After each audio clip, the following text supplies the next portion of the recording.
Mechanic भाइयों, ये है Bajaj city 110X BS6 electric carburettor. और आज की इस वीडियो में आप सभी मैकेनिक भाइयों को एक बहुत ही इंटरेस्टिंग कोड के बारे में बताने वाले हैं। वो कोड जो जब भी आप OBD लगाते हैं हमेशा आपको स्क्रीन के ऊपर देखने को मिलेगा, वो है P1508। जी हाँ मैकेनिक भाइयों, वो कोड चाहे आपकी बजाज सिटी 110X हो, प्लाटिना एच गियर हो, या फिर बजाज पल्सर 125 क्लासिक या बजाज पल्सर 125 NS हो, यानी आप समझ सकते हैं ये सारे कोड जो है आपको बजाज की जितनी भी 125cc सेगमेंट से नीचे की जितनी भी गाड़ियां हैं सभी में यह कोड आपको देखने को मिलेगा। भाइयों, आज की इस वीडियो में आपको बताने वाले हैं P1508 noise detecting in the RPM circuit. चलिए इसके बारे में आपको डिटेल के साथ बताते हैं कि ये क्या एरर है, और जब भी आपको OBD लगाने के बाद ये प्रॉब्लम दिखे तो क्या ऐसा चीज़ चेक करना चाहिए। और याद रखें, मैं ये सारे कोड सिर्फ 125cc सेगमेंट से नीचे की गाड़ियों की बता रहा हूँ, यानी जिसके अंदर इलेक्ट्रॉनिक कार्बोरेटर लगा हो। चलिए टेस्टिंग प्रोसेस बताते हैं, वीडियो में बने रहिए, वीडियो काफ़ी ज़्यादा इंटरेस्टिंग होने वाला है। काफ़ी ऐसे मैकेनिक भाइयों को इंट्रो से समझ में नहीं आया होगा कि हम सिर्फ पी कोड को एक्सप्लेन क्यों करते हैं। तो देखिए मैकेनिक भाइयों, सबसे इम्पोर्टेंट है पी कोड के बारे में जानना, क्योंकि जब भी आप OBD लगाते हैं उस कंडीशन में आपको जो पी कोड दिखेगा P1508 ये कोड, तो इसके अंदर क्या खराबी है, क्या ऐसे चीज़ें हमें चेक करना पड़ेगा जब भी प्रॉब्लम आए। तो ये सेम 125 इलेक्ट्रॉनिक कार्बोरेटर BS6 की गाड़ी अभी पूरी तरह से खुली हुई है, और इसके अंदर हम लोग एक्सप्लेन करेंगे कौन से कोड को। तो कोड फिर से आप एक बार समझ लें, ये आपको बहुत ही काम में आने वाला चीज़ है। P1508 noise detected in the engine RPM। अब इसके अंदर मुख्य 4 ऐसे स्टेप को हम लोग फॉलो करेंगे और इसके प्रॉब्लम को समझेंगे। तो देखें, 4 ऐसे चीज़ों को हम लोग चेक करने वाले हैं। फर्स्ट में क्रैंक एंगल सेंसर को चेक करें, कपलर ठीक से बैठा हो। दूसरे स्टेप में क्रैंक एंगल सेंसर को चेक करें। तीसरे स्टेप में मैग्नेटो रोटर को डैमेज के लिए चेक करें या बदल कर भी देखें। और चौथे स्टेप में इसके ECU को भी बदल कर देखें।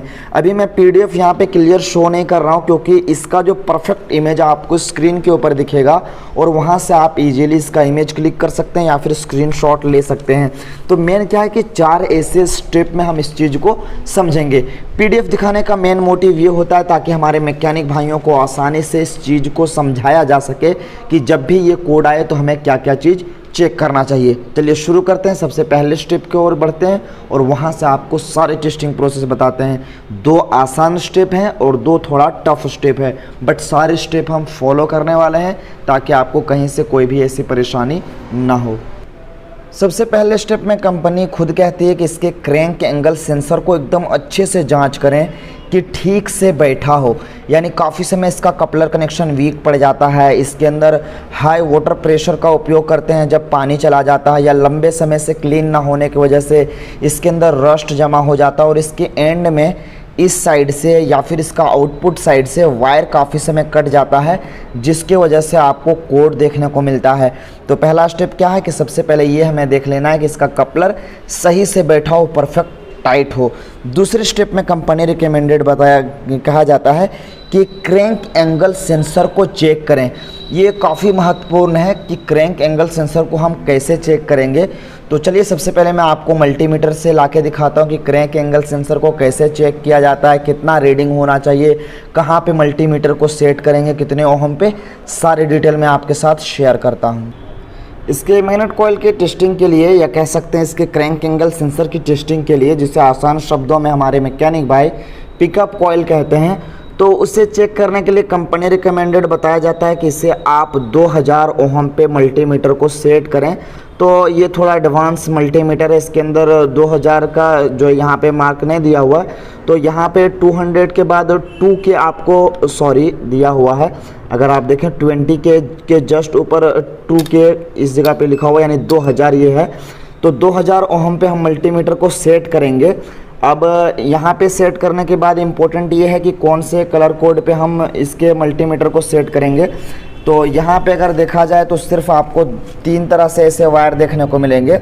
एक है ब्लैक प्लस येलो कलर, एक है रेड प्लस वाइट कलर, और एक है ग्रीन प्लस वाइट कलर। तो जो ग्रीन प्लस वाइट कलर है वो है इसका न्यूट्रल का। तो हमें जो इसके पिकअप कॉइल का रेजिस्टेंस लेना है वो इसके रेड प्लस वाइट और ब्लैक प्लस येलो में चेक करना है। जो इधर दोनों साइड के वायर हैं इसमें चेक करना है। कंपनी खुद इसके रीडिंग क्लेम करती है। अगर आपको स्क्रीन के ऊपर क्लियर पीडीएफ दिख रहा हो तो कंपनी खुद कहती है 195 से लेकर 235 ओहम का इसके अंदर रीडिंग होना चाहिए। बट कब? जब आपकी गाड़ी का इंजन 20 डिग्री सेल्सियस से हो। अगर उससे ज़्यादा गाड़ी का इंजन हीट है तो टेम्परेचर में आपको इसके जो है रीडिंग में आपको बदलाव देखने को मिलेगा। तो अभी मैं इसकी टेस्टिंग आपके साथ लाइव शेयर करता हूँ। इसके मल्टीमीटर को मैंने परफेक्ट एंगल पे सेट कर रखा है। अब इसके दोनों वायर के अंदर मैं इसके प्रोब को ऐड करूँगा और आपको रीडिंग जो है इसके मल्टीमीटर के ऊपर फोकस करके देखना है कि क्या सटीक रीडिंग मिलता है या नहीं।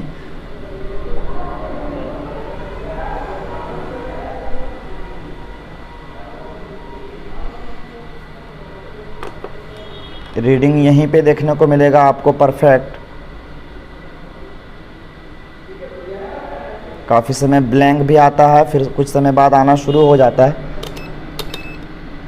ये देखें, तो मैंने इसलिए वीडियो कट नहीं किया ताकि काफ़ी समय कन्फ्यूजन उत्पन्न हो जाता कि रीडिंग क्यों शेयर नहीं कर रही गाड़ी।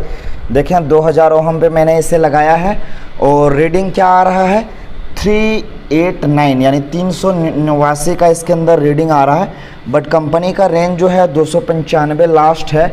बट यहाँ पे आप समझे मैकेनिक भाइयों, जब भी रीडिंग थोड़ा सा इंक्रीज हो जाए तो घबराने की कोई भी आवश्यकता नहीं। मैं इसे होल्ड करके आपको पीडीएफ शेयर कर देता हूँ। मैंने इसे 389 पे होल्ड किया है।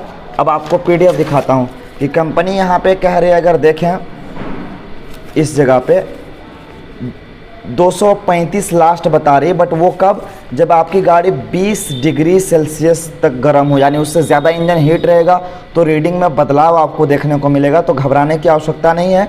अंदर 400 अगर रीडिंग है इसके पिकअप कॉइल का तो समझ लीजिए कि इसका पिकअप कॉइल एकदम परफेक्ट है।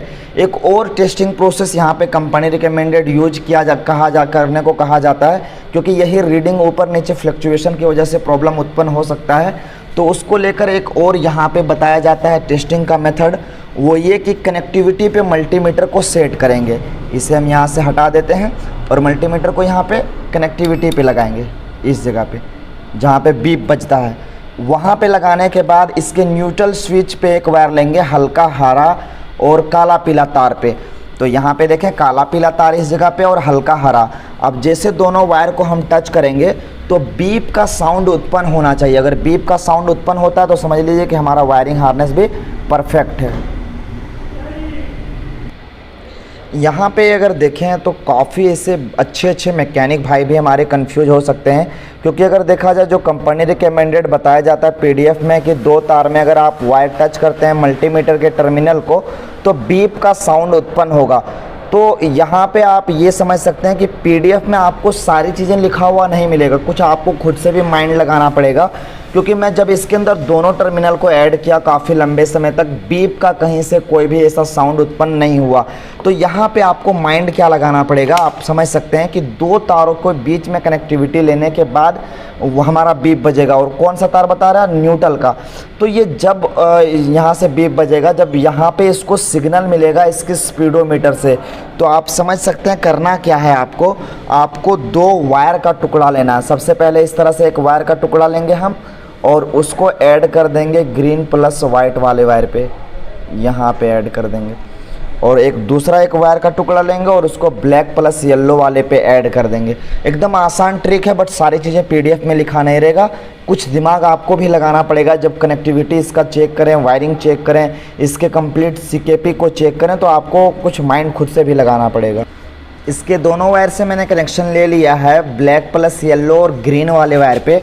अब मैं इसका आपको यहाँ पे कनेक्टिविटी चेक कराता हूँ। अब मैं जब इसके दोनों वायर को टच कर रहा हूँ तो इसके अंदर रीडिंग के अंदर फ्लक्चुएशन तो दिख रहा है, बट अभी भी बीप का साउंड उत्पन्न नहीं हो रहा है। आप समझ सकते हैं पहले जब तक मैंने इसके दोनों वायर को कनेक्ट नहीं कर रहा था रीडिंग पूरी तरह से ब्लैंक था। अब वायर कनेक्ट किया, रीडिंग तो आया, बट इसके अंदर जो बीप का साउंड उत्पन्न होना चाहिए वो नहीं हो रहा है। क्यों नहीं हो रहा है? क्योंकि ये वेट कर रहा है कि कब आप इसके इग्निशन को ऑन करें और इसके अंदर 12 वोल्ट की सप्लाई आना शुरू हो जाए इसके न्यूट्रल स्विच को। अभी मैं जैसे इसके इग्निशन स्विच को ऑन करूँगा तो गाड़ी के अंदर जो है पीप का साउंड उत्पन्न होना शुरू हो जाएगा। चाबी स्विच मैंने ऑन कर दिया है।